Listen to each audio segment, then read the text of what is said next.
We have a 2017 Dodge Ram. I noticed after the rainstorm that the windshield wiper was starting to come apart. And if you don't take care of that, it will scratch your window.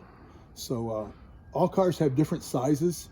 You might have a 22 on the driver's side and a 20, but this vehicle has 22s on both sides, and it pays to get a better quality one that could last a year or two that way. So good idea to keep an eye on them. Okay, first thing we do here, this has got a clip that holds it down. You snap that up, and on the bottom here, you got a little pin that you push in. You push that in and push down, and hopefully it just comes right loose. There it goes. Just got to wiggle it out.